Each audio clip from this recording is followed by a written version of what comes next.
तो दोस्तों आज मैं एक्सप्लेन करने वाला हूँ 2023 में आई मूवी शहजादा को। इसकी रेटिंग्स की बात नहीं करेंगे क्योंकि ये अभी जल्द ही रिलीज हुई है, तो रेटिंग्स में बदलाव देखने को मिल सकते हैं। मैं मूवी को एक्सप्लेन करूंगा, लेकिन उससे पहले अगर आप हमारे चैनल पर नए हैं तो नीचे लाल कलर से लिखे सब्सक्राइब को दबाकर ग्रे कर दें। इससे आप हमारे चैनल से जुड़ जाएंगे और आने वाली वीडियोस को देख पाएंगे। और जिन्होंने पहले से ही सब्सक्राइब करा हुआ है उनका बहुत बहुत शुक्रिया।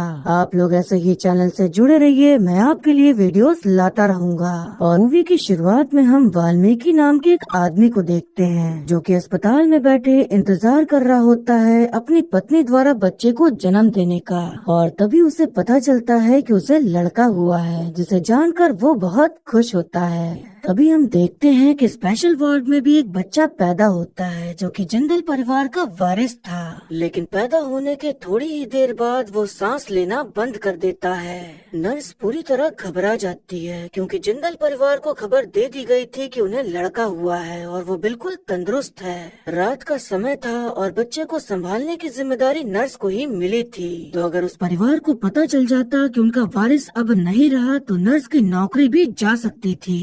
ये सारी बातें जब वाल्मीकि को पता चलती हैं तो वो नर्स से कहता है कि आप उनके मरे हुए बेटे की जगह मेरे बेटे को रख दो।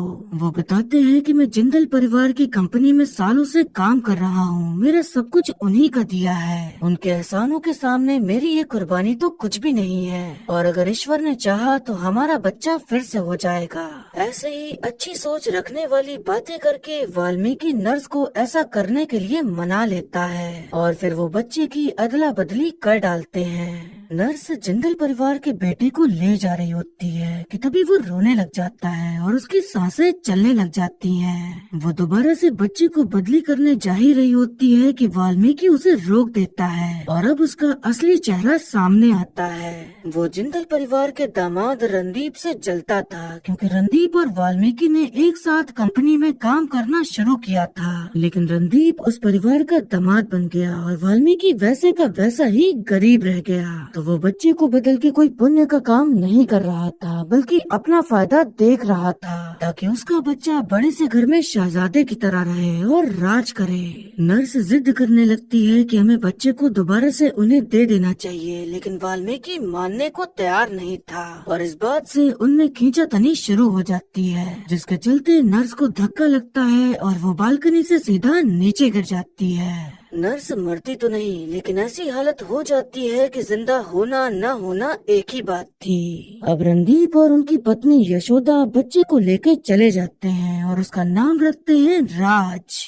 वही वाल्मीकि अपने बच्चे का नाम रखता है बंटू, और वो बेकार सा नाम ही रखना चाहता था क्योंकि उसे तो अपने बच्चे से कोई प्यार नहीं था। लेकिन जब भी वो जिंदल परिवार के घर जाता तो अपने सगे बच्चे को देख के बहुत खुश होता कि वो मजे से जी रहा है। राज कुछ भी करे, चाहे क्लास में फेल हो जाए, तब भी वाल्मीकि उससे प्यार से ही बात करता था। लेकिन अगर बंटू स्कूल में फर्स्ट भी आ जाए तो वो उसे जरा भी भाव नहीं देता था। ऐसे ही कहानी आगे बढ़ते हुए 25 साल बीत जाते हैं और अब बंटू बड़ा हो गया था, लेकिन उसके पिता वाल्मीकि का उससे खड़ूसियत से बात करना अब भी नहीं बदला था। बंटू की माँ गुजर गई थी तो परिवार में वाल्मीकि और उसकी छोटी बहन निशा ही थे, जिसमें से वाल्मीकि तो हमेशा नाक चढ़ा के बात करता था, लेकिन उसकी बहन निशा उसके साथ काफी प्यार से रहती थी। वाल्मीकि बंटू को कभी भी किसी भी हालत में जिंदल परिवार के घर में घुसने नहीं देता था कि कहीं उसका झूठ न सामने आ जाए।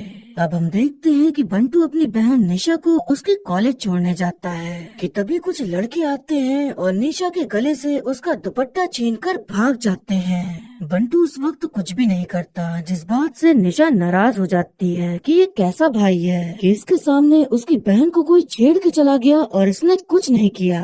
तभी हम देखते हैं कि बंटू उन मंचलों के पास जाता है और उनसे प्यार से दुपट्टा मांगता है, पर मंचले उसकी बहन के बारे में उल्टा सीधा बोलने लग जाते हैं। तो अब बंटू का दिमाग खराब हो जाता है और फुल मार धाड़ लड़ते हुए उनकी हवा टाइट करके उनसे दुपट्टा लेकर आराम से वहाँ से चला जाता है। बंटू ने वकालत की पढ़ाई की थी तो वो नौकरी की तलाश में भटकते हुए एक ऑफिस में जाता है, जहाँ उसकी मुलाकात होती है समारा से, जिसे देखते ही बंटू उसकी आंखों में खो जाता है और उसके ही साथ अपना जीवन बिताने का सोचने लग जाता है। तभी बंटू को पता चलता है कि जहाँ वो नौकरी मांगने आया है वहाँ की बॉस समारा ही है। तो वो अपनी बातों से उसे इम्प्रेस करने की कोशिश करने लगता है, पर उसकी बातें समारा को कुछ खास पसंद नहीं आती, जिसके चलते वो नौकरी से भी हाथ धो बैठता है। अब हम देखते हैं कि राज, जो कि विदेश में रहकर पढ़ाई कर रहा था, वो अब घर वापस आ जाता है और आते ही उसे फैमिली बिजनेस संभालने की जिम्मेदारी दे दी जाती है। राज नेचर से काफी भोला किस्म का इंसान था। ऐसा था कि उसे कोई भी उल्लू बनाकर चला जाए तो वो खुशी खुशी बन भी जाएगा।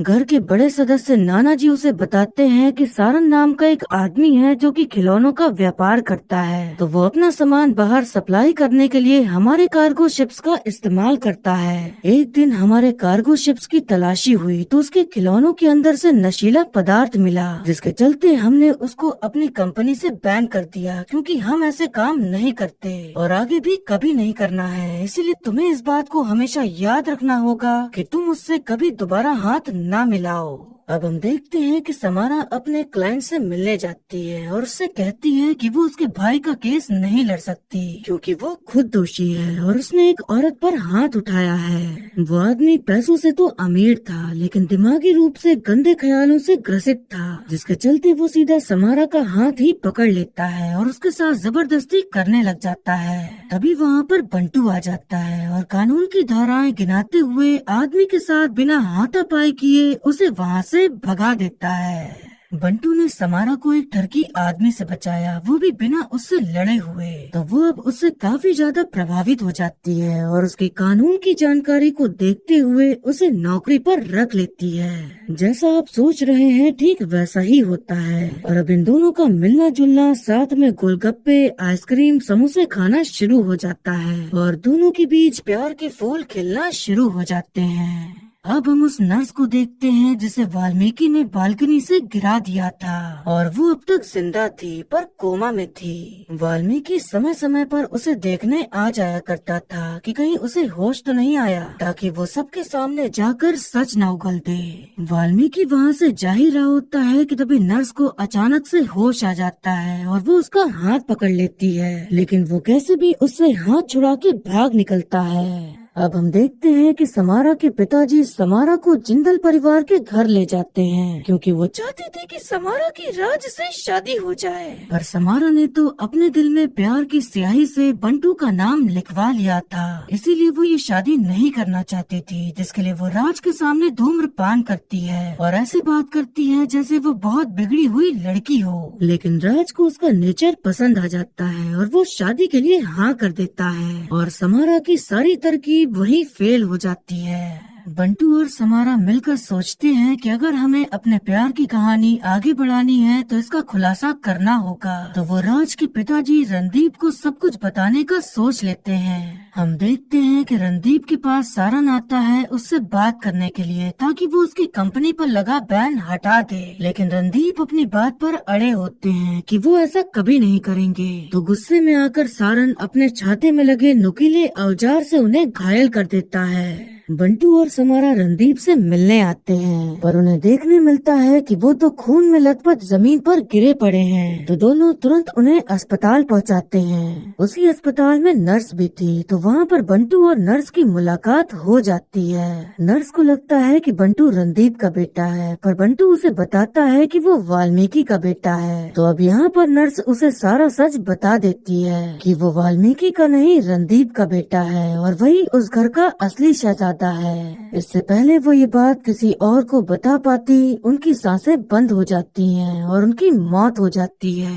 बंटू के दिमाग में एकदम से भसड़ मच जाती है और ये सब जानकर वो सदमे में चला जाता है कि जिसे वो आज तक पिता का दर्जा देता आ रहा था वो इतना बड़ा धोखेबाज है। बंटू को बहुत गुस्सा आता है और उसी गुस्से में आकर वो वाल्मीकि को एक थप्पड़ जड़ देता है और अब वाल्मीकि को भी पता चल जाता है कि उसे सब कुछ पता चल चुका है। वाल्मीकि सोचते हैं कि अब तो बंटू सबको सच बता देगा, लेकिन बंटू कहता है कि वो किसी को कुछ नहीं बताएगा, लेकिन अब वो उनके चंगुल से आजाद हो गया है और अब वो उसके ऊपर अपनी धौंस नहीं जमा सकते। वो कहता है कि आप पर मुझे तरस आ रहा है, क्योंकि आप राज को अपना बेटा बुला नहीं सकते और मैं आपको अपना पिता मानूंगा नहीं, और अब मेरा वनवास खत्म हुआ और घर लौटने का वक्त आ चुका है। वाल्मीकि खूब कोशिश करते हैं कि कैसे भी करके बंटू उस घर में ना जाने पाए, लेकिन बंटू कैसे भी करके घर में एंट्री मार ही लेता है और सबसे पहले उसकी मुलाकात होती है नाना जी से। नाना जी उसे शुक्रिया कहते हैं कि उसने इस घर के दामाद की जान बचाई और उसे अपनी ही कंपनी में नौकरी भी दे देते हैं। घर में रहते हुए बंटू नोटिस करता है कि उसके पिता रणदीप और उसकी माँ यशोदा के बीच काफी दूरियां हैं और उनकी आपस में नहीं बनती और दोनों की बातचीत भी नहीं होती। तो इन सब की वजह क्या है वो ये पता लगाने में लग जाता है।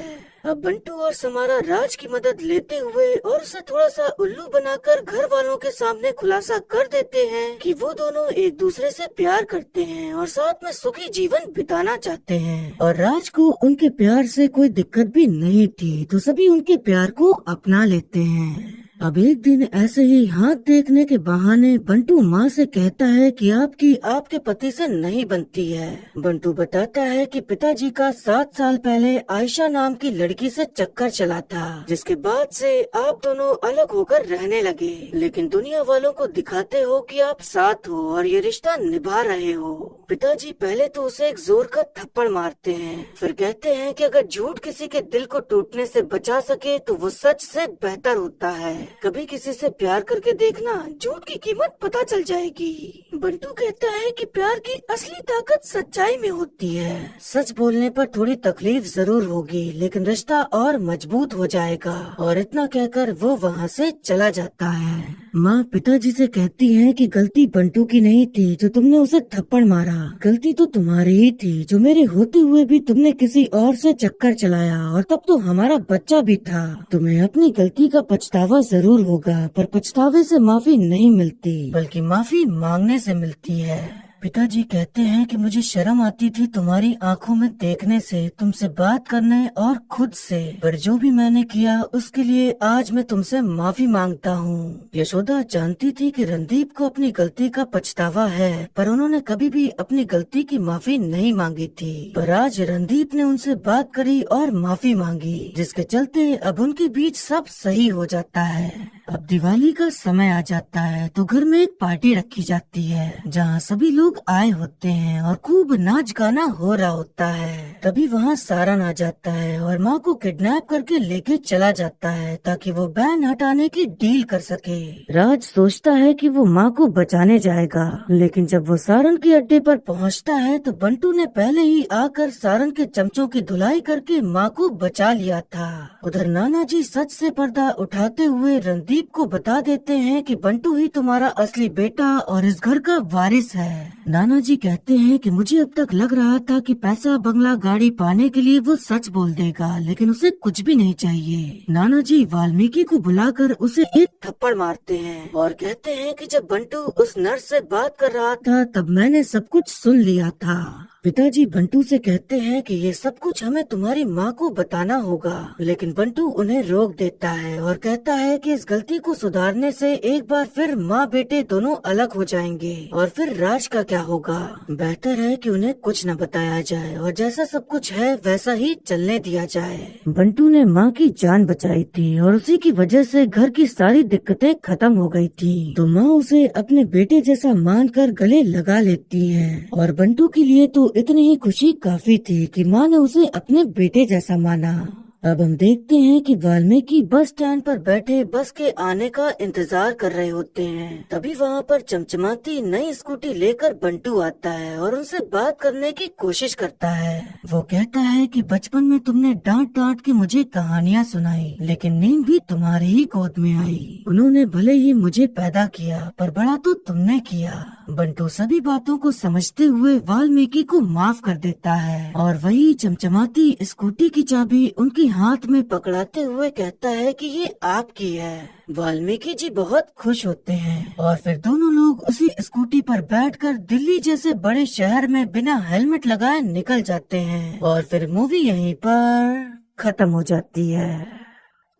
तो दोस्तों, इस मूवी की कहानी की बात करें तो मैं जानता हूँ कि आपको कुछ खास पसंद नहीं आई होगी, क्योंकि इसमें कुछ पसंद आने जैसा है भी नहीं। इस मूवी को देखकर लगा कि इसको कभी बनाना ही नहीं था। इसका होना ना होना एक ही बात है और इसके होने से किसी के जीवन में कोई फर्क नहीं पड़ा। बस एक फर्क पड़ा कि कार्तिक आर्यन के करियर की ये सबसे बड़ी फ्लॉप मूवी बन गई। इस मूवी का जब ट्रेलर आया था तभी सबको समझ आ गया था कि ये कुछ कमाल नहीं करने वाली। ये मूवी 2020 में आई अला वैकुंठपुरम अमल्लू की रीमेक है। उस फिल्म में बंटू का रोल निभाया था अल्लू अर्जुन ने और इसमें कार्तिक आर्यन ने निभाया है। ये मान सकते हैं कि कार्तिक आर्यन आजकल चर्चाओं में है और उनके दिलदार पंखे भी बहुत हैं, लेकिन अल्लू अर्जुन की बात ही कुछ और है। भूल भुलैया 2 ने तो काफी पैसे छापे थे क्योंकि वो रीमेक नहीं थी और कैरेक्टर भी अलग था, पर यहाँ तो पहले से ही एक कलाकार ने उस किरदार की छाप छोड़ रखी है जिससे बेहतर करके कार्तिक को दिखाना था, पर ऐसा उनसे हो नहीं पाया और पूरा मामला फुस हो गया।